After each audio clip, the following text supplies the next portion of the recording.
是觉得就是在旅途的过程中，很多时候自己遇到一些问题，自己解决问题，然后最终你会觉得 you're very proud of yourself。所以我觉得有可能这也是我经常 solo travel 的一个原因，就是。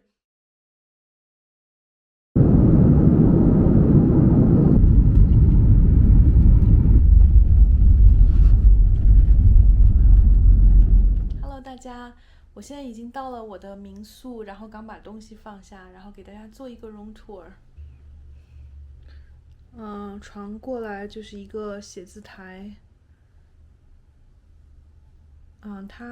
我觉得它比一个 studio 还要小吧，我的东西它都有，然后有一个微波炉，这边还有一个抽油烟机，如果一旦要做饭的话，衣橱。但是洗手间就像一个 attic 一样，它很小，但是它房东人都还挺好的。说呢，这个 Airbnb 比我在网站上看上去的要小，但是它是跟房东，就是这个房子是在房东的隔壁，所以它就是很方便，有什么事情你就可以直接找他。Good morning， 大家 ，Buenos dias。今天是在他们这个市中心有一个公园，它有点像纽约的中央公园一样。我给大家讲一件很恐怖也很奇葩的事情，就是昨天晚上发生的。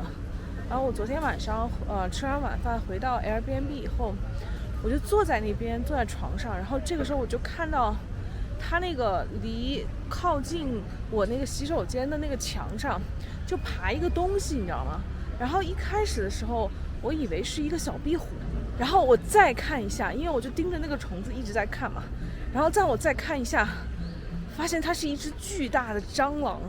就是那个 size 然后我整个人就是汗毛都竖起来了，你知道吗？因为我没有见过那么大的蟑螂。其实我们家以前最早的时候住的租的房子里面，它也是有蟑螂的，但它很小，但它那个蟑螂就这么大，然后我当时就吓爆了，然后我就立刻就联系我那个 Airbnb 那个房东，然后我就跟他讲，然后那个房东他因为住在隔壁嘛，所以他很快就过来了，然后他也没有办法，因为那个虫子钻到那个衣柜的后面去，他那个衣柜也不是马上就能挪出来的，所以呢，他就跟我讲说，那你要不要你就 cancel 好了，你就不要住了。我觉得不管他退不退给我钱，我是1分钟都住不下去的。给大家看一下，然后他这边还有一个 monument， 但它这个公园实际上是一个环形的公园，然后它很大，叫 Chapultepec 这个公园。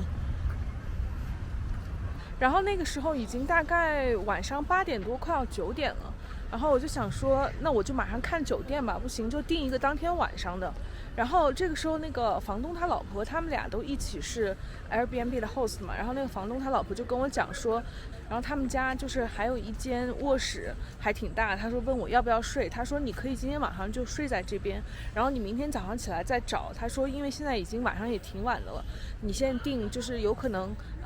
也不是很安全嘛。那我觉得他说也挺有道理的，所以我就当时昨天晚上就在他们家的那个2楼的那个房子就睡了一晚。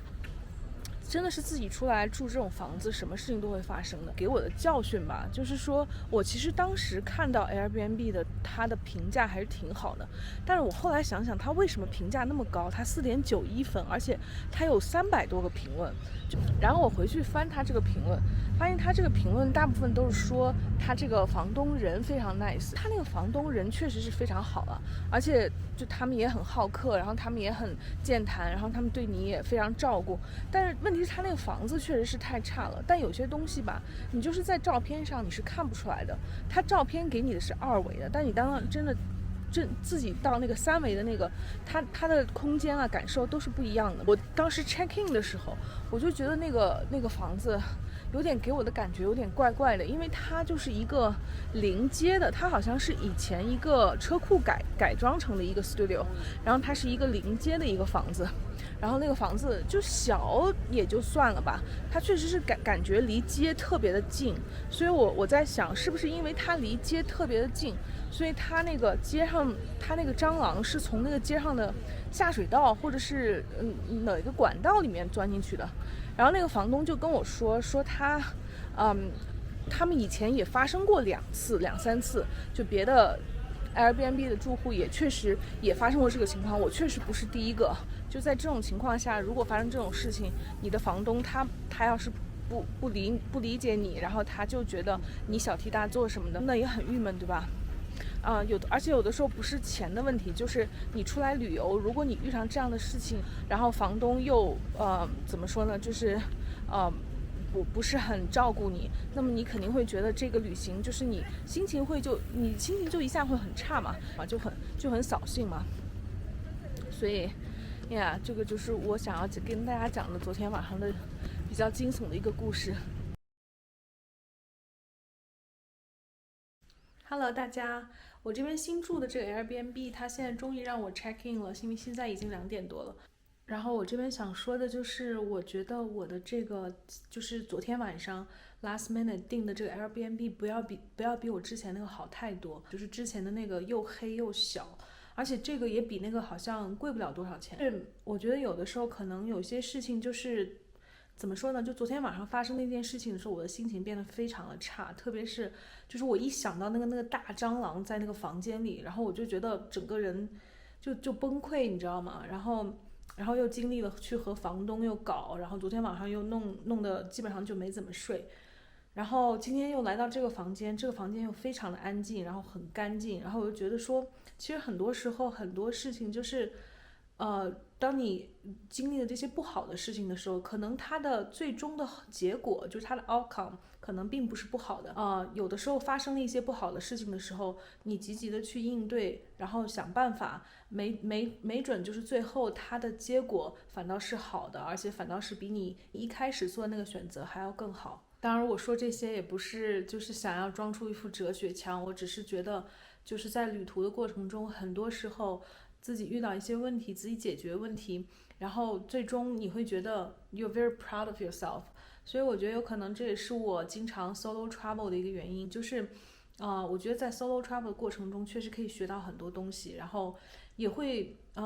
就是有一些很小的事情也会给你带来很多人生的感悟吧。